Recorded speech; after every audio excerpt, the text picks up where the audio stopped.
আমার ভক্তরে ভক্তরে আমার আমাবস্যা পূর্ণিমায় তাতে নবীর জন্ম হয়। জন্ম নেই নবী আমার দুগ্ধ খাইল না। গান আছে না, নবী কয় মাগো মা তোমার দুধ আর খাবো না, তোমার দুগ্ধ খাইলে উম্মত পাবো না। কোন মৌলবি, কোন পীর, কোন বয়াতে, কোন শিল্পী যদি কয় নবী মায়ের দুধ খেলে উম্মত পাবে না, ওই হালার পর হালার এক চরে 32টা দাঁতের মালি আমি ফেলাই দেবো। এ কোন বেড়াই কইছে, কোন সিয়াই লেখছে, কোন কোরআনে লেখছে, কোন হাদিসে লেখছে, কোন সাধু লেখছে যে নবী মায়ের দুধ খেলে উম্মত পাবে না? হ্যাঁ, নবী কেন মায়ের দুধ খায়নি? এখানে একটু গুরুভিত্তিক কথা আছে বাবা। কেন নবী মায়ের দুগ্ধ খায় নাই? অথচ আবার আমেনার দুগ্ধ খাইল না, মা হালিমার দুগ্ধ খাইছে। এই জন্য দরুদ পড়ে নবীজি পিতা আব্দুল্লাহ, নবীজি মাতা আমেনা, নবীজির দুধ মা হালিমা, নবীজি রোজা মদিনা। আমেনার দুধ খাইল না, হালিমার খাইলে কে ওটা কি গন্ধ উঠছিল? হ্যাঁ, এগুলো চৈতন্য গুরুর সঙ্গে যাই জানতে হইব। 3 কথার জন্য 14 বছর গুরুর পাও টিপছি। আর এখন তো বাংলাদেশে অনেক শিল্পী মোবাইলে গান শিখে শিখে শিল্পী হয়। চালানপাতি থাকতে হইব। 4-5 বিঘা জমি থাকলে হ্যারে গাড়িস্ত কেন, আরে কয় ছুটকো গাড়িস্ত। কমপক্ষ 5000 বিঘা জোট থাকতে হইব, হ্যারে কয় গাড়িস্ত।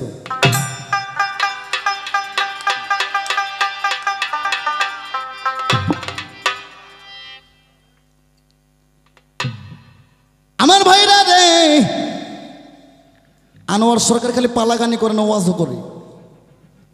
আমার ইউটিউবের মধ্যে আছে, আমার ভিডিওতে ছাড়া আছে, দেখবেন। আমি ওয়াজ করি, নীলা কীর্তন করি, হোলি কীর্তন করি, পথ কীর্তন করি, আমি পালাগান করি। আমার দয়ালের শান আমি গাই। আমার দয়াল আমাকে দেশে আমি গাই। দয়াল গাওয়াই তাই আমি গাই। কিন্তু মন মিলে মনের মানুষ মিলে না রে বাবা। 1000 পাখি আর একটা ঢেল, কি বাবা? সমস্ত পাখির আদার নষ্ট কইরা দেয়।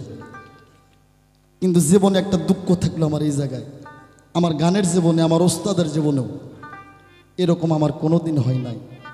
কেন যে হলো? হয়তো কোনো পাপ করছিলাম আমি, তো হয়তো আমার এই আশাও শেষ হতে পারে বাজান। কে কখন যাবে? কোরআন শরীফে বলছে কুল্লি নাফসি জায়গাতুল মউত, যার মধ্যে জীব আছে তাকে মৃত্যুর স্বাদ গ্রহণ করতেই হবে। এই 1,24,000 নবী কাল হাসরে নফসি করবে, তাদের খবর থাকবে না? হ্যাঁ, আর সেদিন আমাদের খবর থাকবে রে? একমাত্র আমার নবী বলবে ইহাবলি উম্মতি, ইহাবলি উম্মতি। সেই নবীর তরিকা নিছি আমরা। আর সেই নবীর উম্মত হয় নবীর উম্মতকে দুঃখ দেয়, এদের আবার তরিক আছে না? কোথায় তো বোঝে না আমার যে হালুয়া না আছে না, হে আলো তো গোবরও হালুয়া করে কইব।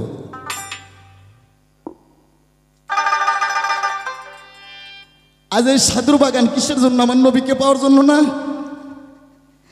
আমার জামাতে লিসানকে পাইলে আমার রাসূলকে পাবো। মূল উদ্দেশ্য আমার রাসূলকে পাওয়ার জন্য। আর সে রাসূলের কথা শুনতে যদি কেউ তিতে মনে করে, এই শালা হচ্ছে জারোর সন্তান, ই হচ্ছে কাফের, ই হচ্ছে মুনাফিক, ই হচ্ছে আবু জেহেল। আর নবী বলছে, আল্লাহ বলছে, আমার দোস্তর কথা, আমার বিশ্ব নবীর কথা, পীর আউলিয়ার দরবারে যায় যদি কোনো ভক্ত মহব্বতে শুনে যদি 1 ফোঁটা চোখের পানি ফেলাইতে পারে, আমি আল্লাহ পাক জবানে বললাম, ওই ভক্ত হোক আর ওই গুরু হোক, তার সারা জিন্দেগির গুনাহ মাফ করে যে যাহাকে ভালোবাসে তাক নিয়ে কাল হাসরে জান্নাতে যাবে। বলি সুবহানাল্লাহ, সুবহানাল্লাহ।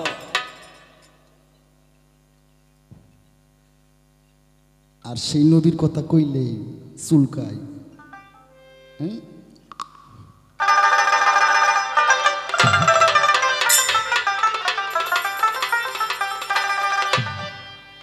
আমার মায়ার নবী, আমার বিশ্ব নবী গো, এই যিনি ফেরেশতার নবী, জিনের নবী, মাটির নবী, আকাশের নবী, সাগরের নবী, পাহাড়ের নবী, পীরের নবী, গুরুর নবী, জাকেরের নবী, সারে জাহানের নবী। আল্লাহ কয় আমার ইবাদত করিস, আমারও নবী সে। এত আয়োজন শুধু আমার নবীকে পাওয়ার জন্য। কিন্তু ওসিলা সরাসরি কি নাটোর এমপির সাথে দেখা করতে পারবেন? এমপির সাথে দেখা করতে গেলে চেয়ারম্যানের সাথে যোগাযোগ করতে হবে। এরকম নবীকে পাইতে গেলে জামাত আলীর সঙ্গ ধরছেন। আমার জামাত আলী চান্দের ওসুলে নবীকে পাবেন। জামাত আলী রফাত হয়ে গেছে, গদি নিষেধ দায়িত্ব আমার ওসমান গনি আছেন। নবীর ডবল জামাইয়ের ওসমান গনি তার নামে নাম, তার ওসুলে আমার নবীকে পাওয়ার জন্য এখানে আসছেন। সেই নবীর কথা যদি কোনো শিল্পী না বলে, ওই শালা শিল্পী নামে কলঙ্ক। এটা গানই না জায়েজ হইব।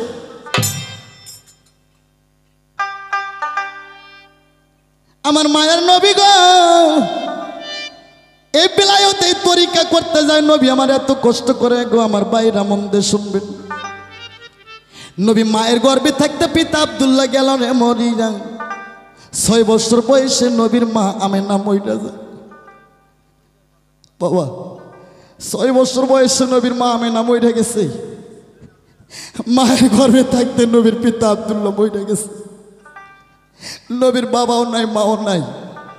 আমার ইতিম নবীর বয়স 6 বছর, 6 বছরের শিশু বাচ্চা।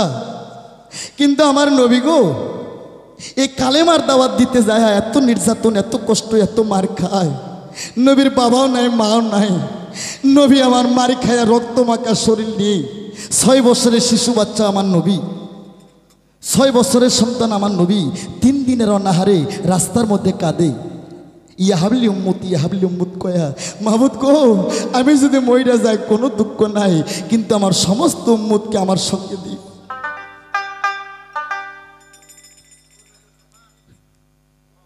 বাবা আমি 2টে পা ধরি, বাবা ছোট ভাই, ভাই আমি 2টে পা ধরি, ভাই 2টে পা ধরি ভাই। আপনারা গ্যাঞ্জাম করেন না ভাই, একটু নিরাপত্তা পালন করেন।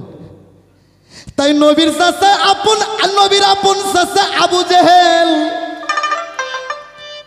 1 বস্তা আরবের খেজুর নয় রাস্তা দিয়া যায়। আমার শিষ্য বলছে না তুমি আমার গুরু হইছে এমন কিছু দেখাও, তাহলে আমি বুঝবো তুমি গুরু, তোমার সাধনা ভজনা করা যাবে।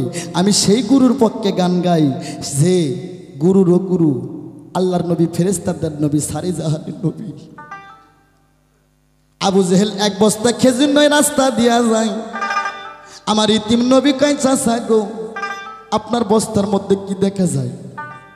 আবু জেহেল কয় যদি আমি খেজুরের কথা বলি তাহলে তো মোহাম্মদ খাইতে চাবি। তখন আবু জেহেল একটা মিথ্যা কথা কয়, মোহাম্মদ আমার বস্তার মধ্যে আমি কিছু পাথর নিয়ে যাইতেছি। আল্লাহ কইতাছে আবু জেহেল রে, আমি আল্লাহ আমার মনে যদি দুঃখ দেয় কেউ, আমি আল্লাহ ক্ষমা করে দেই, কেননা বাবা মার দয়ার চা আল্লাহর দয়া বেশি।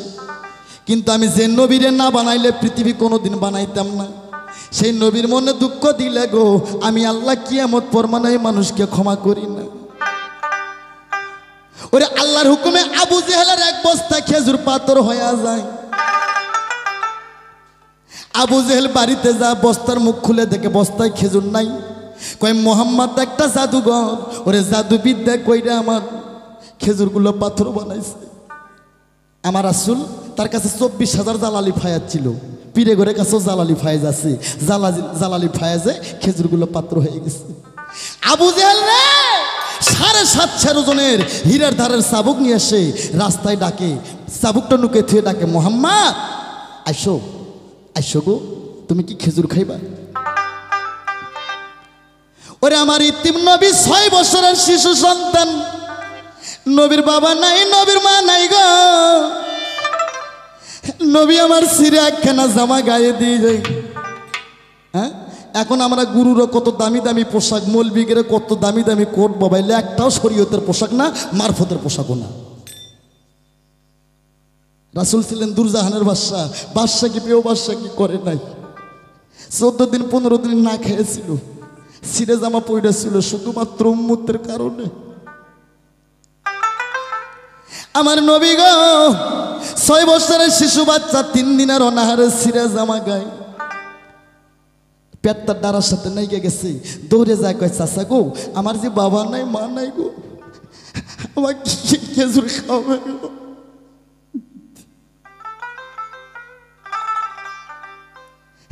ওরে আবু জেহেল বিধর্মী কয় মোহাম্মদ আমার সাথে বাগানে চলো, তুমি কত খেজুর খাইবা, আমি আত্মা শান্তি করে তোমাকে খেজুর খাওয়াবো। আমার মায়ের নবী গো খেজুর খাওয়ার আশায় চাচার পিছে পিছে যায়। বুখারী শরীফ হাদিসের মধ্যে আছে আবু জেহেলের বাগানে 365টা খেজুর গাছ ছিল। গাছের দিকে লক্ষ্য করে দেখে বাদা বাদা পাথর ঝুলে আছে, গাছের মধ্যে আর খেজুর নাই। ওরে তখন আবু জেহেল বাম হাত তালুক করে ঠাস করে আমার ইতিম নবীর গালে একটা থাবর দেয়। আমার ইতিম নবী থরথর করে কাঁপতে কাঁপতে চাচার হাত ধরে কয়, চাচা গো, চাচা গো, আমার বাবা নাই, আমার মা নাই গো। চাচা, আপনি নরম হাতে আমার শক্ত গালে থাবর মারছেন, যদি ব্যথা পায়ে থাকেন আমাকে ক্ষমা করে দেন। আবু জেহেল কয়, কেমন মোহাম্মদ রে, কেমন মানুষ, মার খেয়েও সে আমার কাছ থেকে ক্ষমা চাই। আমরা সেই জামাত আলী চান্দের তরিক নিছি, আমরা মার খাইতে পারি, আমরা কোনোদিন মানুষকে মার দিতে পারি না।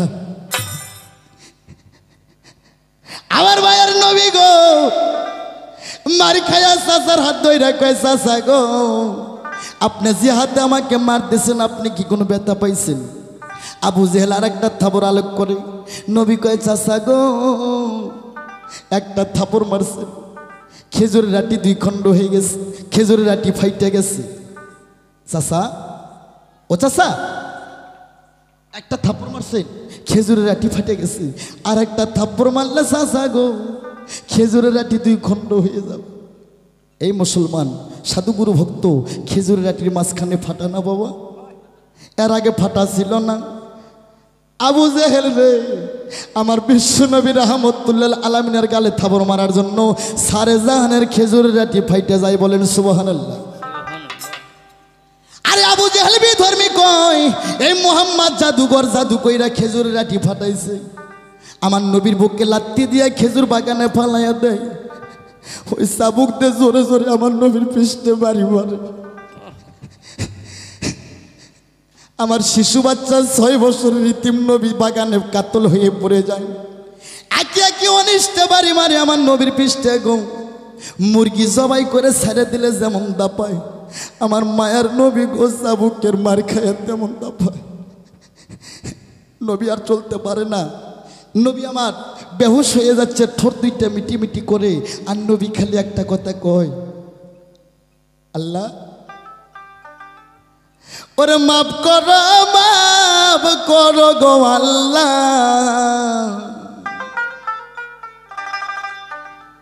ওরে মাফ করো সবাইকে, আরো মাফ করো গো আল্লাহ, পৃথিবীতে আছে আমার গুনাহগার উম্মত যারা জগতে। আল্লাহ গো, আমার চাচা যদি আমাকে মারতে মারতে মারে ফেলায় তাও দুঃখ নাই, এই চাবুকের বাড়ির বিনিময় আল্লাহ গো তুমি কাল হাসরে আমার গুনাহগার উম্মতের নাজাত কইরা জান্নাত দান কইরা দিও। সেই নবীর তরিকা নিয়ে আমরা মানুষের মনে দুঃখ দেই, কি করে নবী হাসরে ধরাবে? এসব গান গাইতে গাইতে আমার কলিজাটা জর্জর হয়ে গেছে।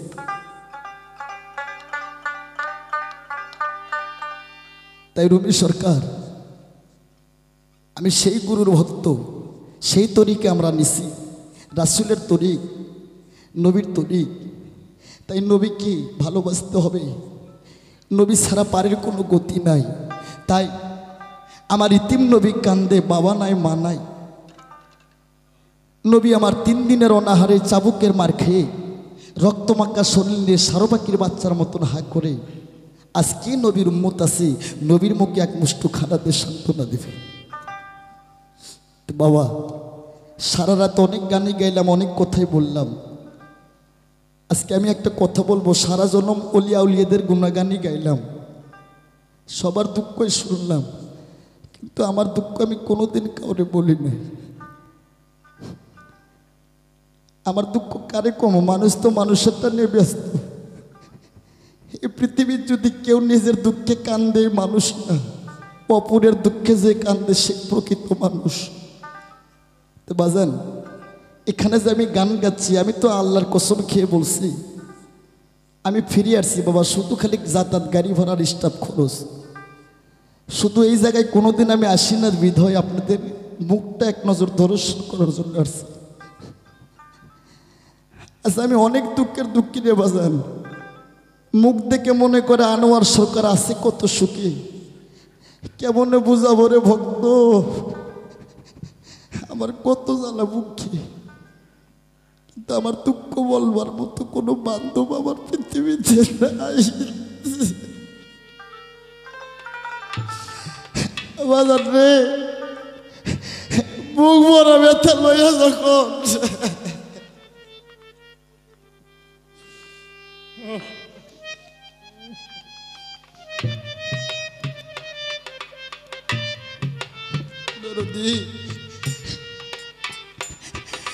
আমার বুক ভরা ব্যথা লইয়া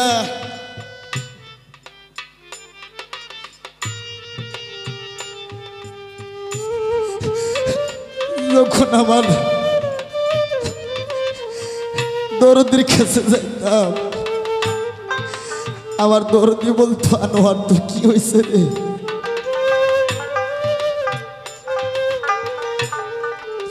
আর সেই মানুষ আমার জগতে নাই। বাজান, আজ যদি কোনো খাঁটি ভক্ত থাকে, আজ কোনো ব্যক্তি যদি আমার নবীর কষ্ট মনে কইরা আমাকে 100 টাকা দর্শন করে, এই দর্শন কোনোদিন হারাবেন না গো। জীবনে অনেক কারণে খরচ করছে। আজ আমি যে অনেক দুঃখী রে বাজান।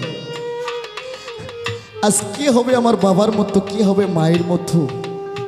আমার নবীকে ভালোবাসে যারা সাধুগুরু ভক্ত আছে, আজ কোনো ব্যক্তি যদি আমাকে 100 টাকা 50 টাকা দান করেন, এই দান কোনোদিন হারাবে না গো। এটা শুধু দানই হবে না, এটা আল্লাহর আরশে মওলায় জমা থাকবে। আমি এখানে ফ্রি গান গাচ্ছি গো বাবা, আমি যে অনেক দুঃখী।